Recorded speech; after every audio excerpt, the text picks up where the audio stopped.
You call that a weapon? My kid brother's toy could do more damage. The Zarthan commander, a towering figure with scales glistening under the harsh light of Earth's twin suns, sneered at the human soldiers standing defiantly before him. His contingent of warriors erupted in mocking laughter, their guttural tones reverberating through the charred ruins of New York City. Sergeant Jim Carson stood his ground, gripping the handle of a weapon that, by Zarthan standards, was nothing more than a relic. To them, human firearms were laughably primitive, akin to the sticks and stones of a forgotten age. They couldn't have been more wrong. The war had begun only months earlier. A sudden and devastating invasion by the Zarthan Empire. Humanity, caught off guard and vastly outmatched by the invaders' advanced technology, had suffered catastrophic losses. Entire cities were razed, and billions perished in the initial onslaught. The Zarthan's plasma weapons, capable of vaporizing tanks and buildings alike, made quick work of Earth's defenses. But humans are nothing if not resilient. As the Zarthans pushed deeper into Earth's territories, a resistance formed, utilizing guerrilla tactics and the one thing the aliens underestimated: human ingenuity. Jim glanced at his comrades, a ragtag group of survivors and soldiers who had seen too much death and destruction.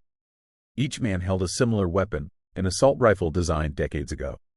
Outdated? Yes, but with a surprise the Zarthans couldn't foresee. You got a last request, human? The commander sneered, his reptilian eyes narrowing. Yeah, Jim replied, a grim smile playing on his lips. Laugh it up while you can. With that, he pulled the trigger. The rifle roared to life, expelling not bullets, but a concentrated beam of energy. The Zarthan commander's eyes widened in shock as the beam tore through his armor, cutting him down where he stood. The laughter died instantly, replaced by cries of confusion and fear. The secret was simple yet brilliant. Earth scientists had managed to reverse engineer the alien plasma technology, adapting it to fit human weapons. The result was a hybrid firearm that looked deceptively archaic but packed a punch strong enough to pierce even the Zarthan's formidable defenses. The battlefield erupted into chaos.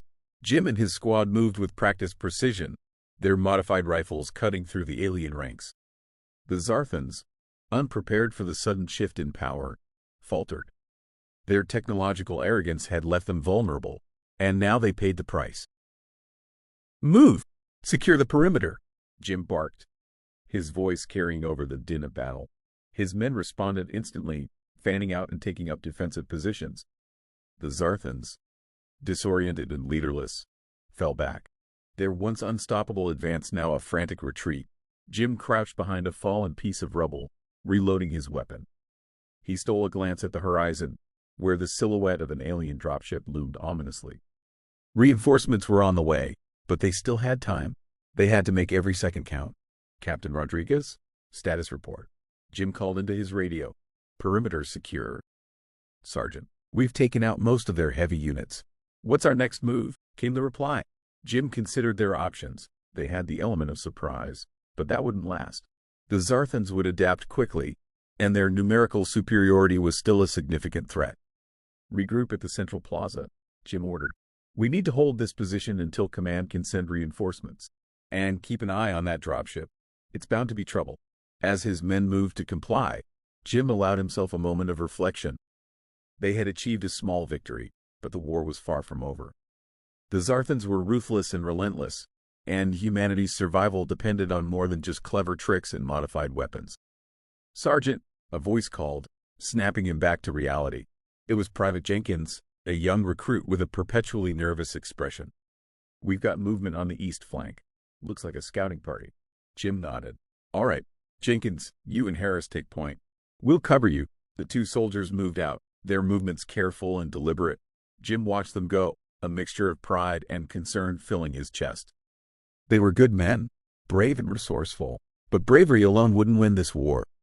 He turned his attention back to the battlefield, scanning for any signs of the enemy. The Zarthans were regrouping, their disciplined ranks forming up for another assault. Jim knew they wouldn't give up easily. They would come back stronger and more determined. Steady, boys, he muttered, tightening his grip on his rifle. Let's show them what humans are made of. As the Zarthans began their advance, Jim felt a surge of determination. They had faced impossible odds before and emerged victorious. They would do it again. For Earth, For human vanity, for the fallen. The FIRST wave of Zarthans charged, their plasma rifles blazing.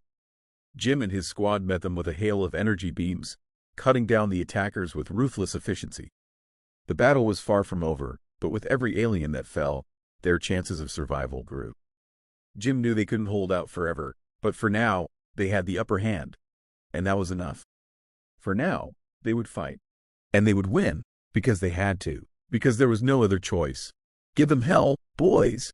Jim shouted, his voice rising above the cacophony of war. "This is our planet, and we're not going down without a fight."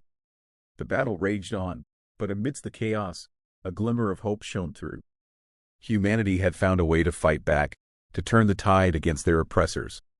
And as long as they had that, they had a chance to win, a chance to survive. The Zarthan dropship landed with a resounding thud, its massive bulk sinking into the rubble-strewn ground.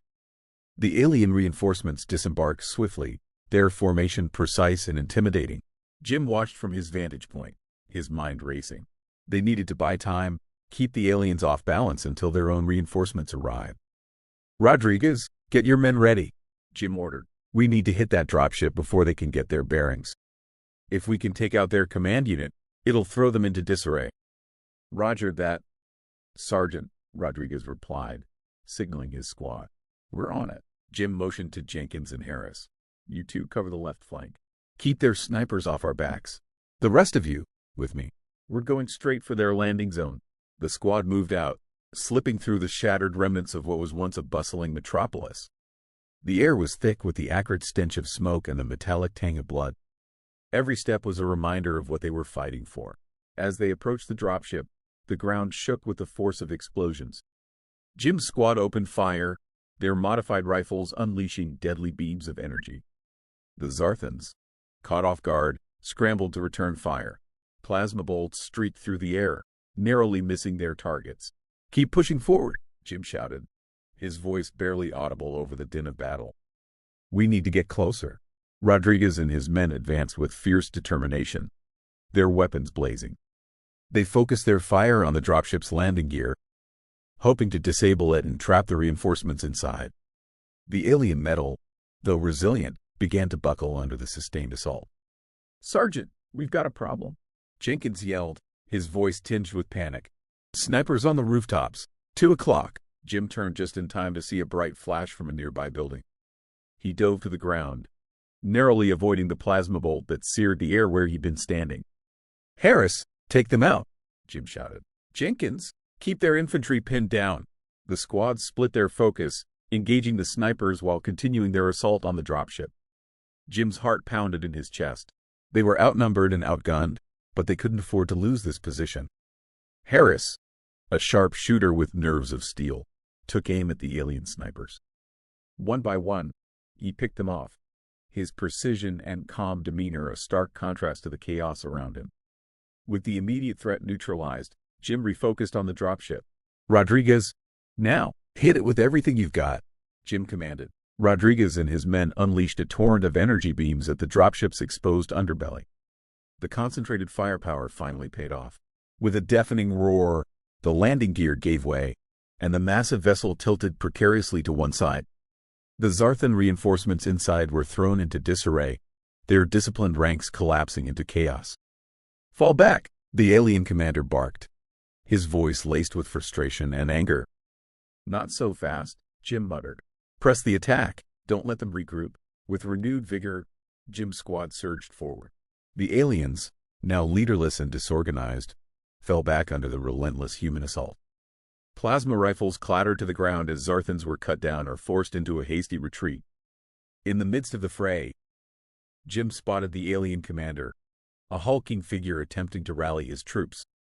Determined to end this fight decisively, Jim charged forward, his rifle trained on the target. The commander saw him coming and raised his weapon, but Jim was faster. A single, well-aimed shot pierced the commander's chest, sending him sprawling to the ground. The battle was over. The remaining Zarthans, demoralized and leaderless, surrendered or fled. Jim stood amidst the carnage, his chest heaving with exertion. Around him, his squad regrouped, their faces a mix of exhaustion and relief. They had won this battle, but the war was far from over. "Good work, everyone," Jim said, his voice firm despite the fatigue. "We've bought ourselves some time. Let's make it count." The squad nodded, their resolve unshaken. They had faced impossible odds and emerged victorious. And as long as they had the will to fight, humanity would endure.